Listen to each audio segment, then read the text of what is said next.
Hi everyone, I'm Cyril Filias, the Learning and Development Specialist at TRIEC, and on behalf of the whole TRIEC team, I would like to welcome you to today's webinar. And today we are delighted to have Yilmaz Dinc live with us to talk about some of the labor market challenges and opportunity posed by the pandemic and how we can best provide guidance to newcomers. But before Yilmaz gets started, I would like to take a few moments to introduce you to TRIEC, for those of you who don't know us yet, and share some housekeeping note with you. So TRIEC is a charitable organization that focuses on education and research in career counseling and career development in Canada. We fund projects that create new knowledge and develop innovative resources. So our main programs are the careerwise.ca website, where you can find the top news and view in the field, with a French version called orientation.ca.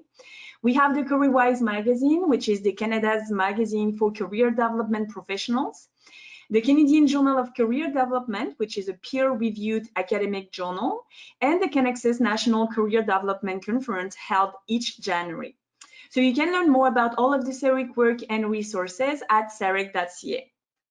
And because the TRIEC is always looking at new webinars and learning opportunity for you, we will greatly appreciate you sharing your feedback and future learning needs in the survey that will pop up on your screen at the end of today's webinar. So thank you in advance for your answer.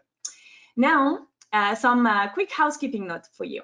And as always, you can, if you have any question or if you have any comment, you can type them in the question box you see on your screen. Today, we'll have a Q&A session at the end where Yilmaz will answer all of your questions. And also, as always, again, we will send you the recording of today's webinar along with the presentation slide later this afternoon. Now, it's my pleasure to introduce you to our presenter, Yilmaz Dinc.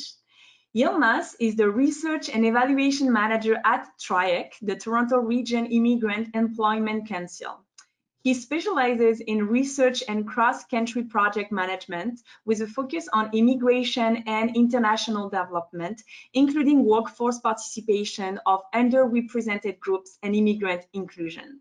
We are thrilled to have Yilmaz with us for this webinar to bring his experience and expertise. So let's not wait any longer to start. Over to you, Yilmaz.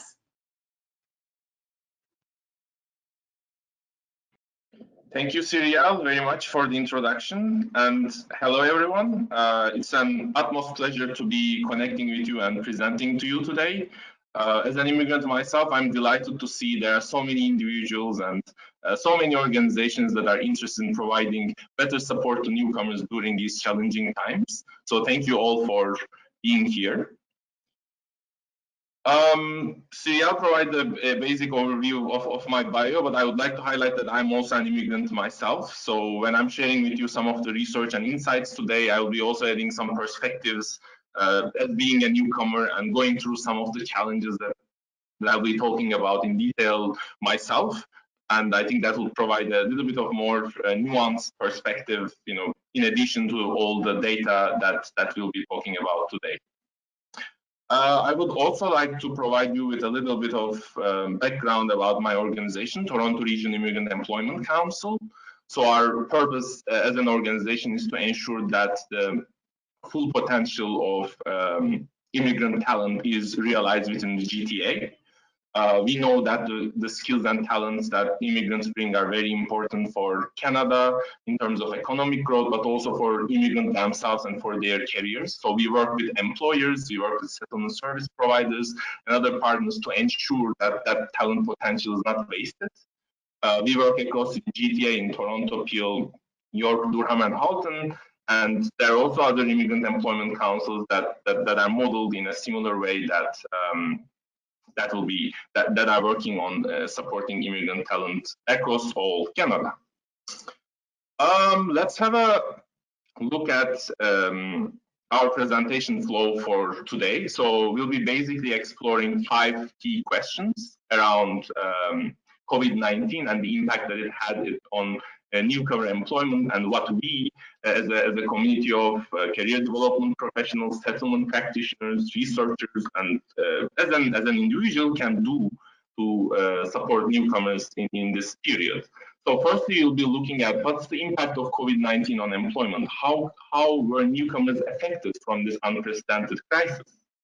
Then we will be looking at, yes, the crisis has happened, we have reached the peak in Canada. How does the post-recovery employment trends look like for newcomers, and what does this mean for us? Next, we'll be looking at what kind of career guidance and advice really benefits newcomers. And yes, economic downturn is a reality that we are facing right now, but even during economic boom, newcomers need certain supports and interventions that help them succeed in the labor market. So it's important to keep that in mind. Then we will move on to looking at the current career concerns and priorities of newcomers.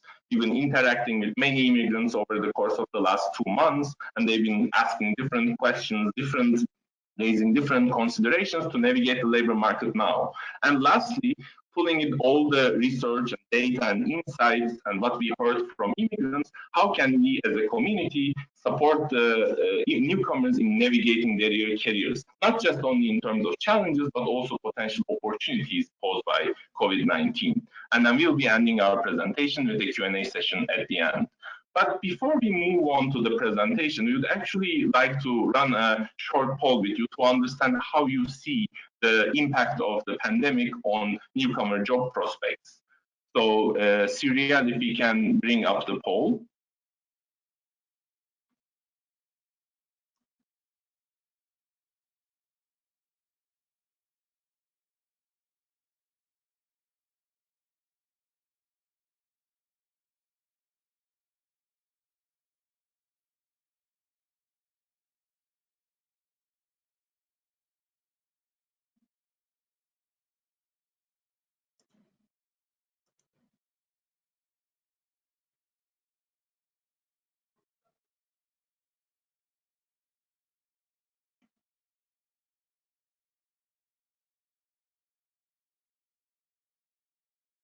So I'm assuming everyone can see the poll right now. Yes, and we got the result. So we have 62% of people who said that they think the COVID-19 will affect newcomer job prospects severely. 37% answered moderately, and only 1% answered minimally. Thank you, Syria, for sharing the results. Definitely, this unprecedented crisis had a huge impact on newcomer careers. But as we are looking for ways to support the newcomers, I'll actually try to look at it from a different angle. How can we help newcomers to pursue perhaps different career opportunities during this time? And I will give you 2 examples of how this could look like. Unfortunately, one of the severe impacts of the pandemic was the desperate need for talent and healthcare professionals in long-term care sector.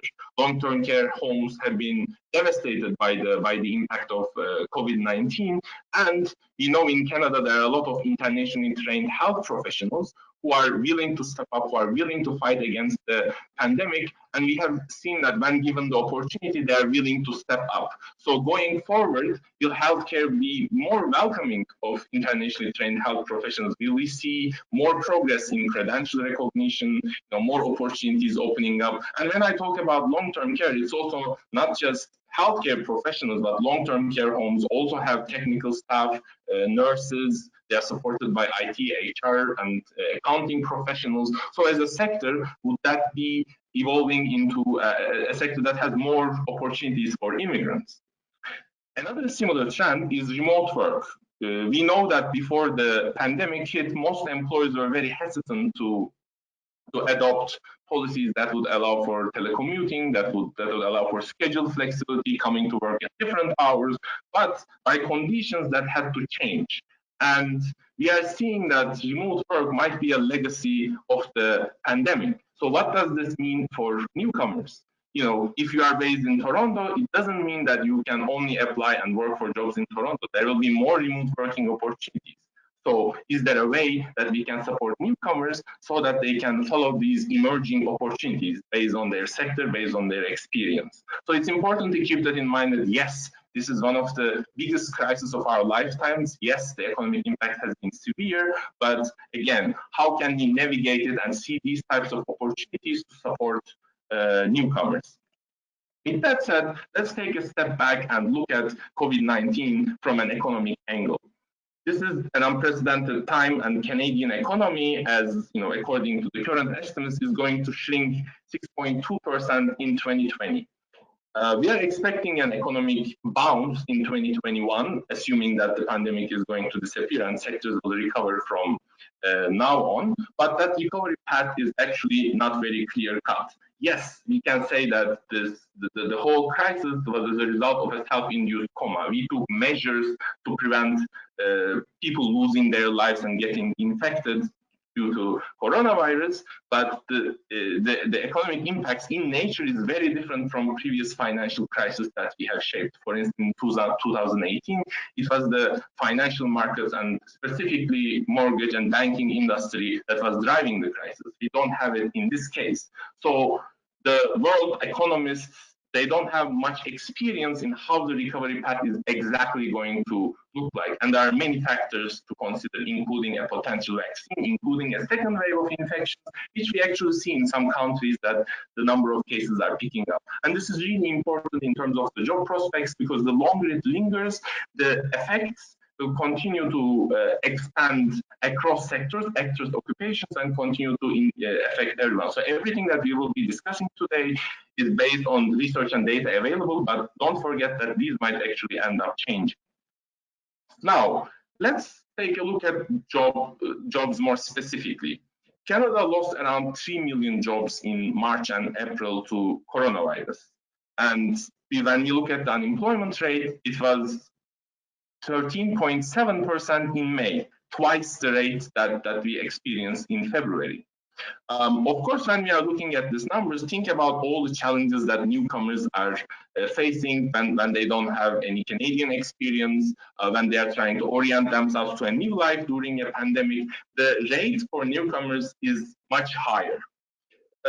There is some good news as well. The employment decline that we've been experiencing due to the pandemic has come to a stop as the reopening measures and interventions are picking up, and the job recovery has actually begun. In May, the new Statistics Canada Labour Force Survey shows that we have recovered 290,000 jobs across Canada. That's overall a good picture, but there are two important things that we need to consider when we are looking at the impact of the crisis on newcomer job prospects. One of them is not all sectors were affected in the same way. And if you ask me what's the one thing that we should take away from today's webinar, it's this. The impact of COVID-19 has been very disproportionate in different sectors, and this directly affects what kind of jobs are available and what kind of opportunities that immigrants can pursue. Jobs that are not conducive of remote work, where basically you can telecommute, and sectors that were based on discretionary spending were hit the hardest. What do I mean by discretionary spending? It's spending that you can postpone. You cannot postpone your groceries, maybe you can for a couple of days, but you can postpone buying a car. So sectors where the consumer spending could be postponed were hit hardest. And we see job losses accordingly concentrated heavily in the service sector. In March, for instance, 50% of all job losses were in restaurants, hotels, and retail. So that's one part of the picture. On the other hand, some sectors were still trying to fill jobs during the pandemic, opening up new positions, e-commerce, IT, and part of this was also responding to the pandemic-induced demand.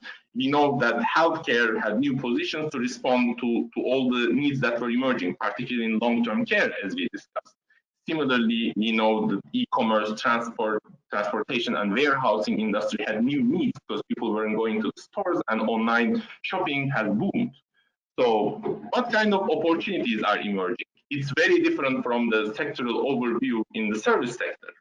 And at the same time, we shouldn't forget that what are the quality of the jobs that we are talking about? Yes, e-commerce created a giant boom, but if I have a PhD and if I'm an engineer, what does it mean if I go and work in a warehouse? That's still a big talent waste. So it's important not to forget that.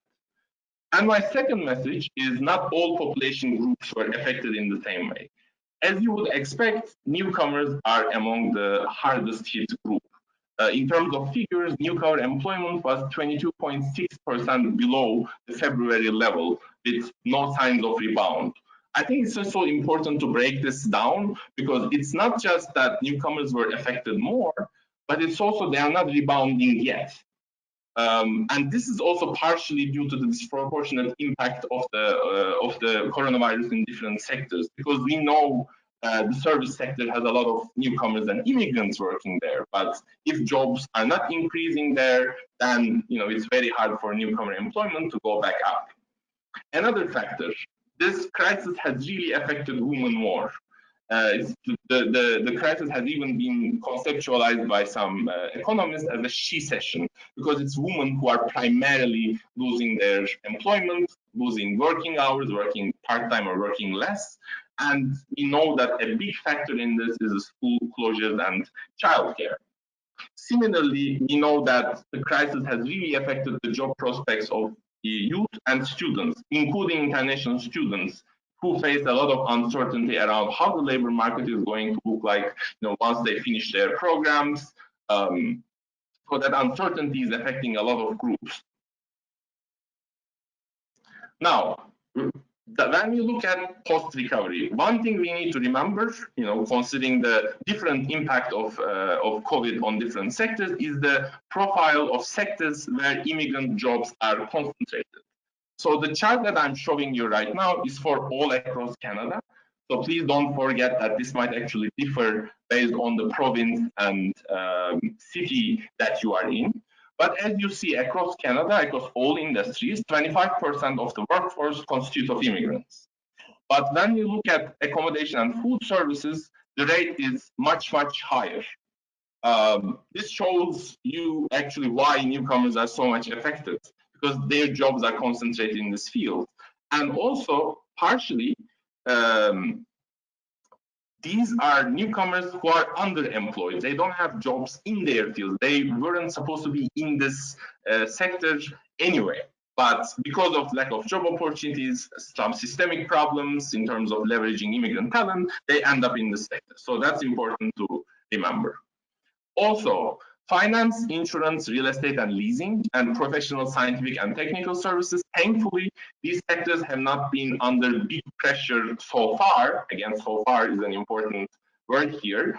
And there hasn't been many job losses. In fact, the number of job postings, for instance, in Toronto for finance and insurance sector has been raising in the last month. So they were under less pressure, and the job losses were not experienced like in the other sectors. Transportation and warehousing, as I said, benefited from the e-commerce boom, but what kind of jobs that we are talking about is an important nuance. Likewise, healthcare and social assistance. Immigrants has faced important challenges, especially if they're coming from a regulated profession background in that field. But there are some opportunities that are emerging. And wholesale and retail is where the transformation is going to be going on for a while, especially if the cases don't go down, where job prospects will continue to be uncertain.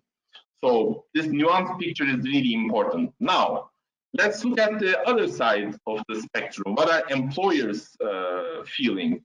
We know that right before the coronavirus crisis, there was a talent survey across employers within Canada, and almost half of them said they can't find the right human resources to fill their positions.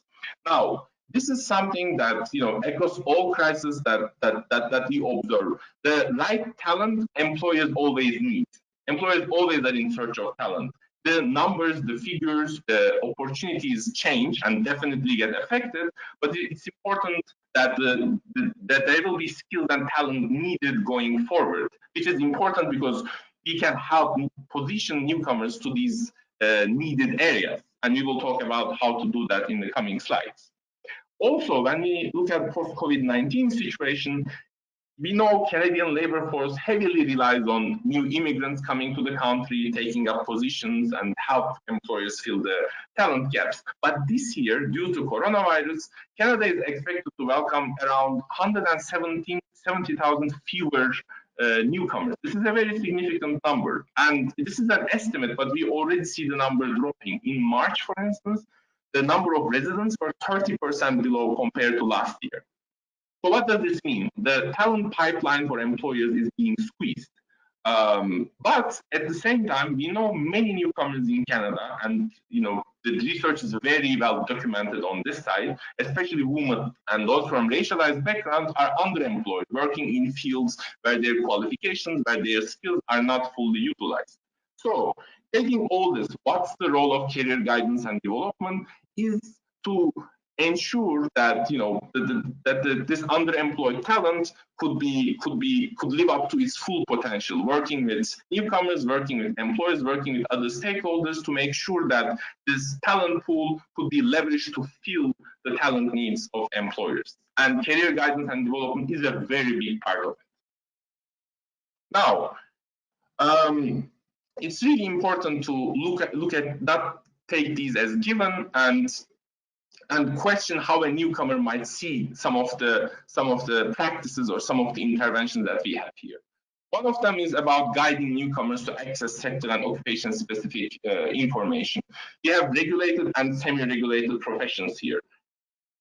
It's not conceptualized and categorized the same way in different countries. Even personally, I don't know what a regulated profession is. I'm like, aren't all professions regulated? So it's really important from step one to empower newcomers with the information that they need to know if they're coming from a regulated profession. Leaving that aside, it's not just those in regulated professions that need the sector and occupation specific information. There are certifications and skills that help you to kind of beat the competition in the labor market. And these are not always crystal clear to newcomers. For instance, if you are a project manager, having a PMP would definitely put you one step ahead. It's not always required or stated in the job market, but it's a reality. Likewise, if you have skills that are in demand, a subject matter expertise that employers are looking for, that immediately differentiates your job search prospects. And overall, sector growth trends are important. We know, for instance, within Toronto, finance and insurance, IT are fast-growing sectors, and there are many opportunities there. But as a newcomer, sometimes it takes time to realize how these trends affect your personal career journey. Another important aspect is networking.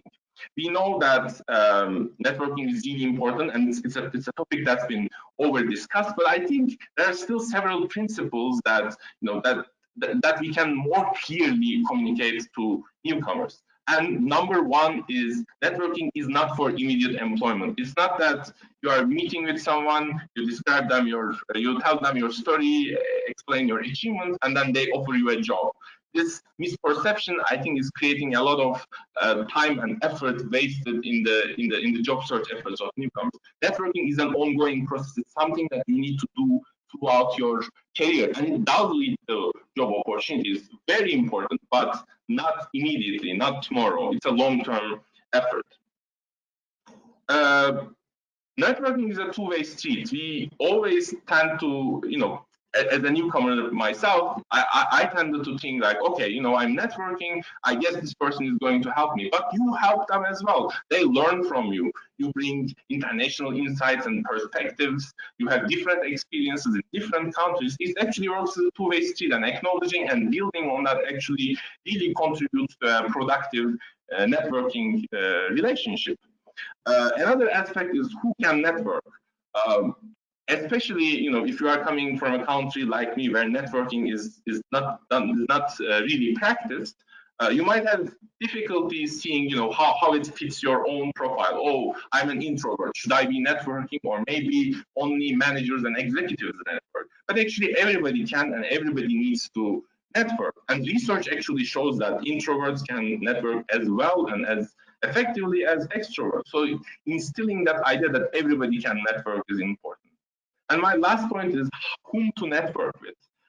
It's not about connecting with all the professionals that you are meeting. It's with those that you share some occupational or sectoral background or shared interests with.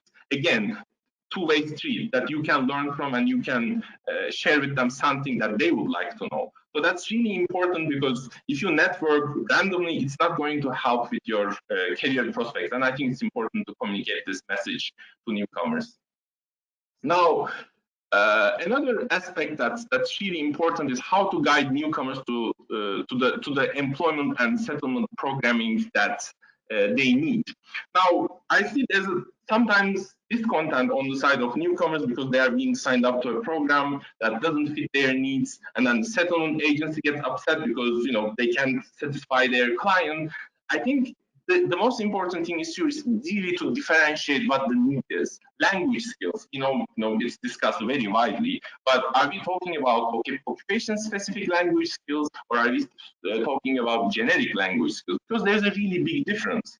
Some of us might speak English really well, but we may not be familiar with occupation-specific terminology. And if you sign this person up to a program where they're expecting to learn, let's say, accounting terminologies, and they just get generic training, then they're not going to be satisfied.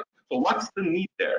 Again, technical versus soft skills. What's the need out there? For some occupations, technical training is still valuable. Yes, soft skills are very important, but technical training can also be a differentiator. What does the person need in that specific sector for that specific occupation? That's really important.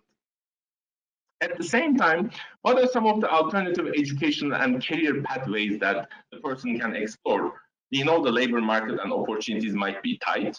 Is it time for them to sign up for skills training or a qualification, or maybe pursue self-employment because they cannot access paid employment, be their own boss and take up different opportunities in that direction? It's important to be able to present these options to newcomers. For those where salaried employment is still the primary option, managing the job application process, again, really, really important. Research shows that, for instance, the level of match that the person's CV has with the listed requirements could be a big differentiator. Women are much less likely to apply for a job if they don't precisely match the listed requirements than men. So men are more confident in applying even if they don't have all the skills. And when we look at numbers around newcomer employment and underemployment, we see newcomer women are much more likely to be unemployed than newcomer men. So when we are providing guidance, it's important to provide that sense that it's about bringing value to a position. And as long as it's in your field, as long as your skills are relevant, you don't have to match all the requirements. This is a really important message to give, especially to newcomer women. Resume customization. This is also something cultural, and personally, even I was considerate about. I had questions myself about this, having different resumes and posting in different jobs. It's not about putting in experience that you didn't have. It's about presenting your own work experience, your own skills in a different way that makes you a better fit for the position at hand. So making sure that newcomers are clear on this is really, really important. And as career development professionals, as settlement service counselors, you do play a role in setting expectations of a newcomer. When they are sitting in front of you, we have to communicate to them that job search is a process. It takes time. It takes time for everyone. It takes time for people born in Canada. It takes time for other underrepresented groups in the market. So it's really important to play that expectation setting role, because this is a journey, and we are with newcomers in this journey, but we need to make sure that they understand what inputs and what time resources are required to land in a good quality job. Now, let's take a step back and look at COVID-19 and how newcomers see their own career priorities or own career concerns in the midst of the pandemic. One of the issues that has been that's been coming to my attention over and over is access to information. They know that there's a lot of uncertainty in the labor market. And for instance, especially if they're in the pre-arrival stage, if they have not landed in Canada, they're asking when and where should I land? And what are some of the sources that I can look at to learn about what's happening in Canada around the pandemic and how it's affecting the economy, how it's affecting the labor market. Another area, and we will be discussing all these areas in the next slide in terms of how we can address these. So I will go through the questions first. So in terms of job search and networking, which is the best platform to look for jobs right now? When we look at which sectors are growing, which are kind of have lower number of jobs available. Is there any difference in terms of which platform that they leverage? Is it fine to reach out to professionals to network? This is also really important and a very valid question. We say networking is really important, but during this time, is it okay to reach out to somebody and ask, would you be able to do a mock interview with me? Would you be able to guide me? Would you like to connect with me? That's a really, really important question. How do I communicate my achievements in a powerful way? That is also something that's really, really critical, especially if you are if you don't know how to build a story around your achievements, it can hold you back in the labor market. So that's also another area of consideration for the newcomers. There are also three more areas that newcomers have had questions and concerns. And one of them is social media use. How do I use my social media accounts in building my personal brand? There are a lot more individuals that are spending time virtually online. And is there a way to kind of ride this wave to make sure that my work, my accomplishments, my career profile is more visible? Likewise, what are the skills and content that I can learn to kind of elevate my job prospects? What can I do while I wait for getting a job? Is there something that I can learn that will make a difference? Likewise, employment choices, very, very important question. Should I take a minimum income job? And should I try internships or volunteering? Of course, there is no straightforward answer, especially when it comes to a minimum income job, because it has financial implications. But at the same time, there are ways that we can support newcomers on answering these questions. Now, let's look at how. Access to information.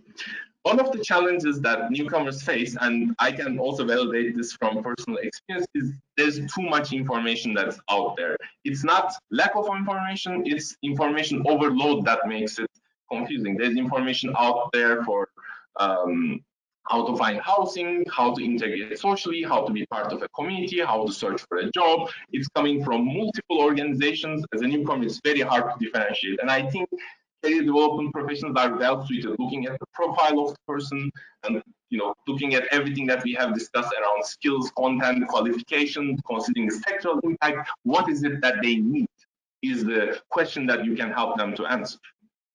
Accordingly, we also know that remote working opportunities are increasing. So this item is even more relevant. Looking at opportunities across Canada, it's not just in city centers that we have jobs. And if more jobs become available through remote connection, how can we support newcomers to access such opportunities? It could be even as simple as looking at what's out there, looking at what jobs in other cities and provinces have emerged, and do they accept somebody working remotely? In terms of job search and networking, the golden rule is that you should always diversify your job search and look at all platforms. And I think it's still applied. There isn't a single platform that newcomers should specifically focus on, but it's important to do perhaps more online research, looking at what kind of roles are being hired and what kind of roles are being let go, and which companies are harder hit, which companies are not. Most of this information is available online, but if you have some sense around what's going on in your sector and occupation, and when you work with a career development professional, then it's easier to kind of navigate your way through uncertainty. Virtual networking. This is again a really critical aspect of the networking that the pandemic actually played a positive role. Before, the way networking happened was through events or asking for someone for coffee, which actually, when you think about it, is quite limited. But as we spend more time virtually, as people are more active on social media platforms, we become more accepting of networking. I personally, because I'm saving so much time by not commuting, I'm trying to be more active in supporting newcomers that reach out to me. One important thing to remind newcomers is, again, as I said before when I was presenting on networking, is to approach people that they have shared interests and expertise with.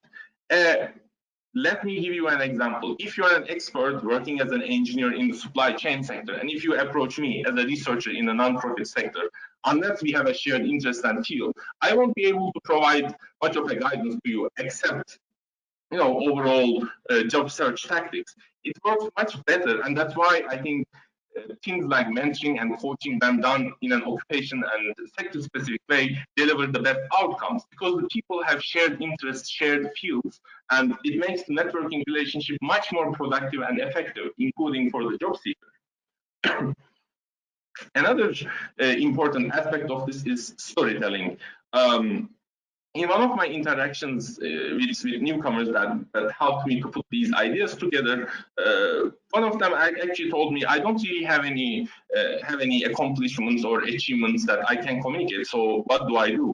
And I can relate. If you are coming from a culture where your accomplishments and achievements and kind of kept in the back, you do your job and you just put it out there and people appreciate when they need to, doesn't work here. So storytelling is really important to help amplify the efforts of newcomers about how to communicate their achievements and accomplishments. It needs to be visible, it needs to be tied to their work, and it needs to show how they use their skills, how they use their competencies to solve problems, to innovate, and to create. And when that's clear, they will notice that the job search process is much smoother. Coming back to the idea of using social media, I think it's really important right now, and especially right now, since we are all spending more time online, to create content, especially showing, again, tying back into the idea of storytelling, showing how we leverage our experiences and skills to solve business problems. This not only helps us to network and to be acknowledged as an expert in our field, it also helps others learn from us. So if you are a newcomer, it helps you to be acknowledged as an expert in the field. And it's much more interesting. Imagine if somebody wants to network with me, if they share their work, if they share an article that they have worked on that's in my field, it's very exciting and engaging to chat with that person and to support that person's career goals. So having this fit is really important, and social media use is a really essential part of it. Learning and skills upgradation. We know, as I was saying, that the talent demand is out there. Whether there's a recession or an economic boom, is out there. And if your client or if a newcomer is in a sector or an occupation that was hard hit by the pandemic, what are their transferable skills? That's the question that we need to ask. How can we position them for the available opportunities? As I said, there are opportunities that are available through remote work. E-commerce, finance, insurance, these sectors are growing. How do we transfer those skills to make sure that this person is employable for these emerging opportunities? At the same time, one thing I think we sometimes tend to forget is occupations are more cross-cutting than we initially think. Like, for instance, when we say the health sector, we only think about doctors, nurses, maybe long-term care workers, but it's not just that. Healthcare sector also has HR staff, also has IT staff, also has accounting staff, and there might be opportunities that are out there too. Now, what kind of skills are being needed? Yes, technical skills are important, but the uncertainty and the transformation that the COVID-19 is bringing upon us is showing that soft skills are more important than ever. And imagine, if you are running a business, if you are seeing severe uncertainty, do you want somebody who can approach problems creatively and innovatively, or do you need someone with the technical skills? So this is where soft skills become even more important and even more needed to keep up with the change, to evolve, to transform. At the same time, and this also goes back to the issue of kind of learning new skills, online learning really had a boost towards with the pandemic, and it's becoming more mainstream and more accessible. There are a lot of content has been made free, and a lot of content has huge discounts for those that are willing to spend some time to upskill. And I know newcomers personally that are actually taking this path. Oh, this is a great time to learn data analytics. Let me go and do that. So if you are a career development professional, again, how can you guide newcomers to access such opportunities? Wow, when it comes to employment choices, I know a lot of newcomers, when financial considerations come into picture, it's really hard to avoid not going for a minimum income job, but seeking strategic fit as much as possible is one principle that I think we should always advise them to keep up, because even if they are volunteering, even if they take up internships, if these positions make use of their skills, help them to network, to help them to explore further opportunities, it's much more useful to them. If they just take a job for the sake of taking a job, aside from, again, meeting financial needs, there isn't much out of it. So the more the strategic fit with the person's career and the person's career goal, the better the achievements. Before I conclude my presentation, I wanted to end with a message of compassion to all. We know COVID-19 has taken a severe toll on the mental health and well-being of basically all of us. And for newcomers who have just arrived, I can only imagine what it would feel like coming to a country. The social and economic integration process by itself is very challenging, and then the pandemic happened. So they do feel demotivated and struggling. And in a way, you can see career development professionals almost as frontline workers. These newcomers will be looking to you to provide them with reassurance, with direction in these challenging times. At the same time, it's important not to take things too close to heart. We as people working in the immigration sector are facing our own challenges. We've been working from home for so long. Some of us are stuck with kids. It's important to remain positive and resilient ourselves. This is a tough time, but we will stay positive and support newcomers and ourselves throughout this challenging period to reach a better future. My last slide is actually some useful resources that might help you as well as your clients in kind of addressing some of the challenges and opportunities that we have mentioned. As TRIEC, we have an ongoing mentoring project in Greater Toronto area, and as I said, similar programs are offered by our other Immigrant Employment Council partners in other parts of Canada, where a newcomer can get matched with a mentor that has similar expertise within their field and helps them to navigate the job market, build interviewing and to advance their interviewing and resume building skills. And the program is free, so it's out there. Feel free to refer people to it. Likewise, we have some content and tools that help newcomers in advancing their networking skills. Why networking is critical, how they can do it, how can they leverage different job search tools. We have the links integrated in the presentation. And lastly, we also have an initiative called Professional Immigrant Networks, where we are hosting around 77 immigrant-led associations that are occupation and or ethnic-based, where immigrants themselves support and help each other in navigating and advancing in their careers. So feel free, if you have a client in a specific sector or wants to connect with their community in that occupation, feel free to refer to them to this program to receive further support that they might need. I'd like to thank you so much for joining the presentation. I hope all the research insights and personal experiences and stories that I have shared today will be helpful in your work to support newcomers. And I look forward to responding to your questions. Thank you very much, Yilmaz. Thank you for your presentation, and I appreciate you share the resources, because I can tell that we had a lot of great comments and people were looking for resources, so that's great. So to you all, of course, we'll make sure to forward you all the resources that Yilmaz shared today in our follow-up email this afternoon. So it's time now for the Q&A. So let's start with the first question from Tracy. Saying skills mismatch could be reduced faster with greater emphasis on educating employer. We have a lot of very well-educated newcomers, but some lack specific skill demanded by employer. How do we work on demand factors? That's very important. That for immigrant inclusion, working with employers is key.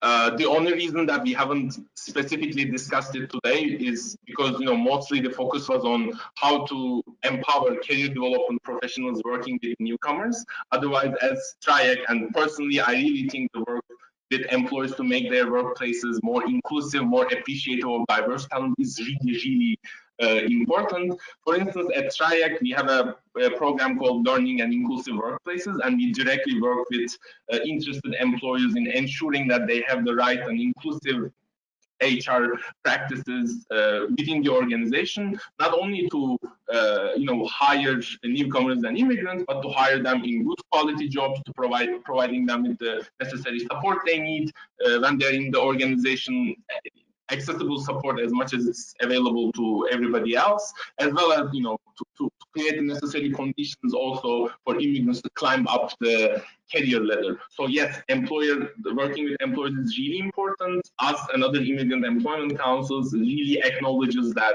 making workplaces inclusive would create many more opportunities for immigrants, and it will benefit the employers themselves. As I said, employers are saying, we can find talent, but part of the problem is the talent is underemployed out there. If you don't leverage the people's skills and talents, then you won't be able to fill your positions. But if you manage to appreciate diverse talent, if you empower your staff with cross-cultural communication skills, then you will realize as an employer that you will be able to not only create meaningful opportunities for immigrants, but also become a more diverse and inclusive organization, which benefits other groups, women, youth, indigenous peoples. Thank you, Yilmaz. And following up to what you said, Sharon had a question. If there is a certain benchmark of language competency that someone must meet to successful in the workplace, how we can guide someone to improve their skills? What resources could I provide?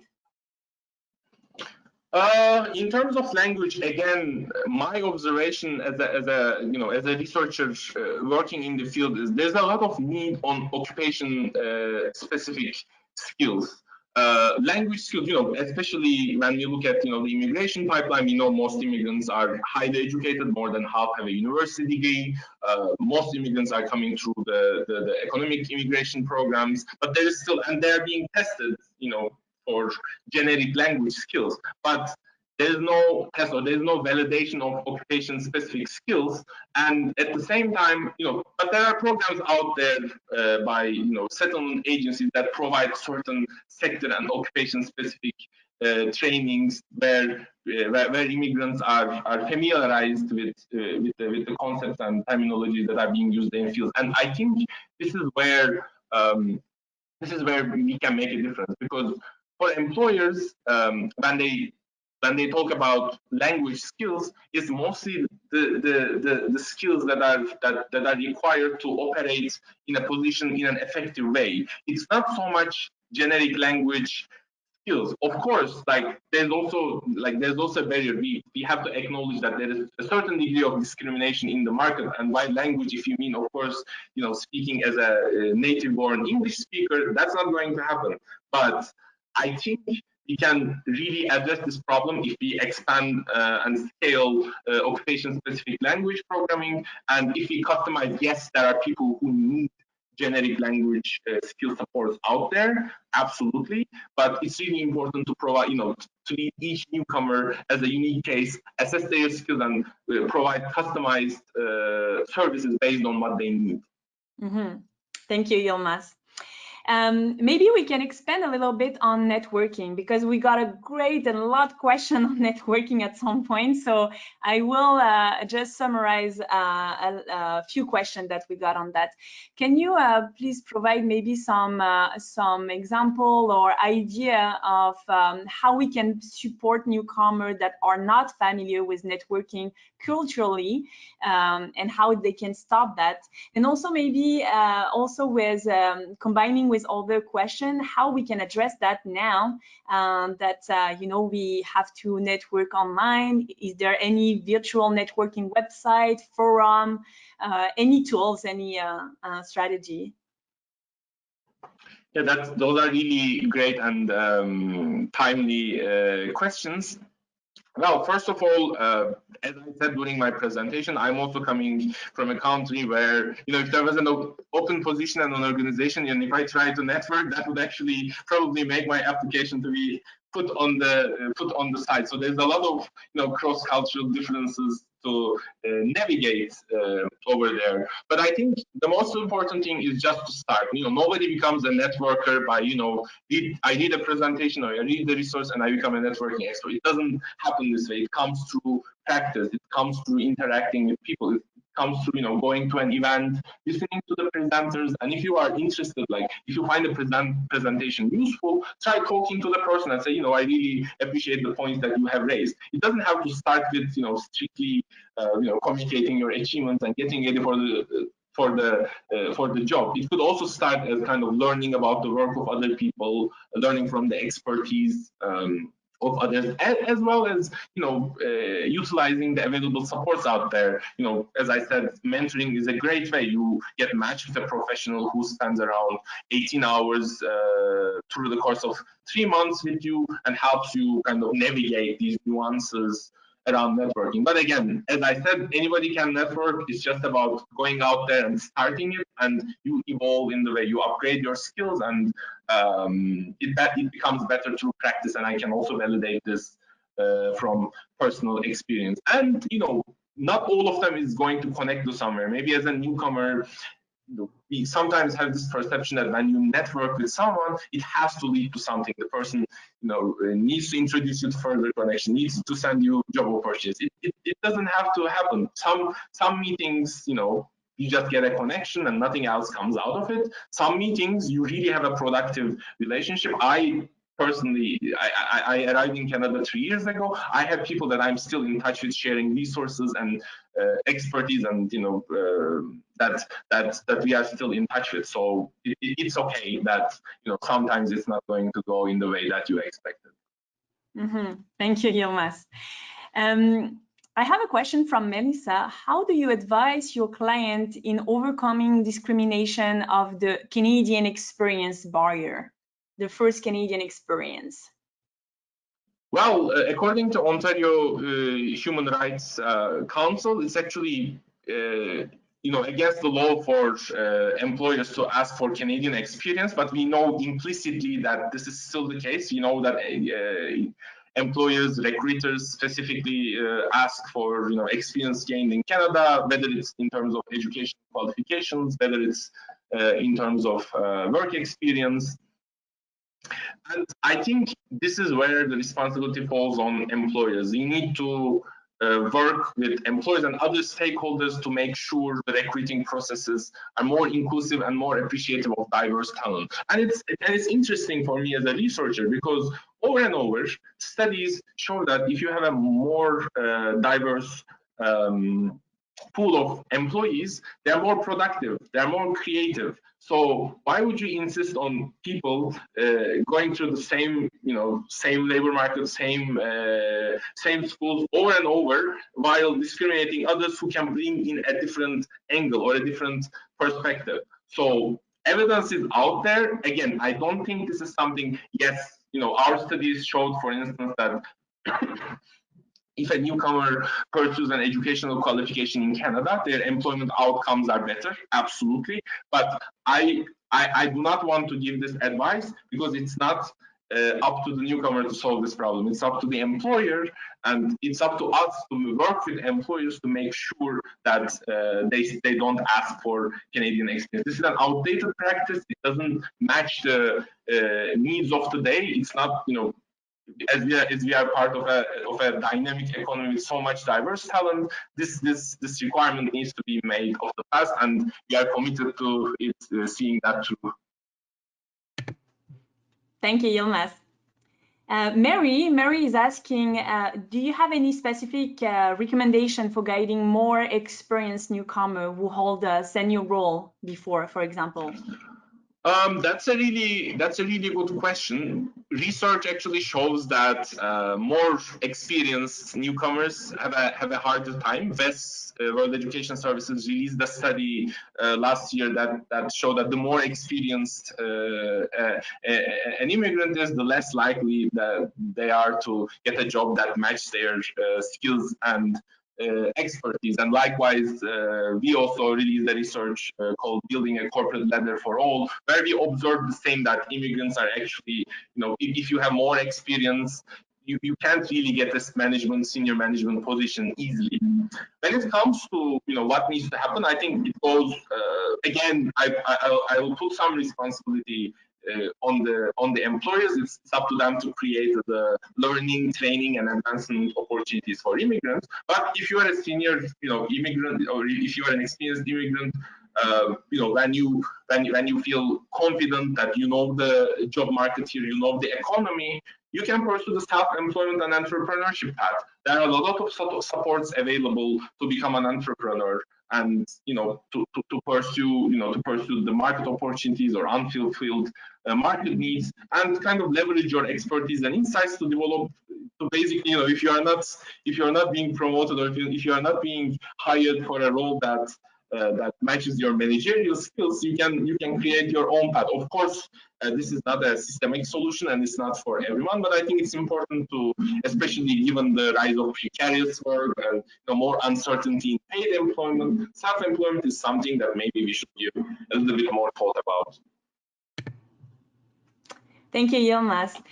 Gretchen is asking, are you aware if there are new policy changes or new policy put in place by the government to make workplace more inclusive and diverse? Are there any recent researches done on this? There are different initiatives that are being undertaken by government to support newcomers better. I know they announced new projects that are looking at how employer engagement helps immigrant programming to deliver better results. And there are, as in our case, there are programs like learning and inclusive workplaces, where government funding is utilized to make employers more inclusive. But I think one challenge is it's also like, again, employers need to take up some responsibility. Government can fund all the programming that they want, but unless employers are willing to change their practices, it's hard to achieve much, even if you have the funding. But with that said, employers are also coming more on board. 2 years ago, we did a research looking at what's the state of immigrant inclusion in the Greater Toronto Area labor market, and I think this would apply to different city centers as well, although the types of the results might differ slightly. Is employers are more on board with the idea of having a diverse and inclusive workplace, and they're more willing to take initiatives. I think one thing that's perhaps missing is looking at the problem in a more intersectional way. Like, immigrants are not facing problems only because they are immigrants. They're also they're also women. They also belong to racialized backgrounds. So there's a lot of overlapping issues like childcare, like systemic racism, that we need to address to make the employers or make workplaces more inclusive. Mm-hmm. Yeah, for sure. Thank you very much, Yilmaz. Thank you for having answered this question. Obviously, we had so many questions, so many comments that we could not answer all, but we will make sure to share all your comments to Yilmaz. And thank you all for your participation. Yilmaz, thank you for your very great presentation today, and thank you for sharing your insights on the primary impact on immigrant career path, and also on how we can best guide and support newcomer in their career journey. So I hope our participants now feel a little bit more equipped to support their clients. So thank you again for having a partner with us today, Yilmaz. Thank you so much. It's my pleasure, and thanks everyone for allocating time to learn the ways how we can support newcomers better. Thank you. Yeah, thank you. And now, before leaving, I'm happy to remind you all, or to let you know, that the recording of all the recent free webinars that we did over the course of the past 2 months are available on our website. So webinar topic include gap year in education, your well-being, client mental health, remote services for career practitioner, career theories, and most recently, computing career and disciplines. So you can visit our website at ceric.ca/webinar to access the recordings. And don't forget to subscribe to our webinar news to stay informed of new webinar opportunities, as we will communicate our webinar calendar for the coming months very soon. So now, please don't forget to share your feedback and future learning need with us in the survey that will pop up on your screen. And thank you, Yilmaz, once again for your presentation today. And thank you all for your great engagement. Have all a wonderful day and hope to see you soon at another learning opportunity.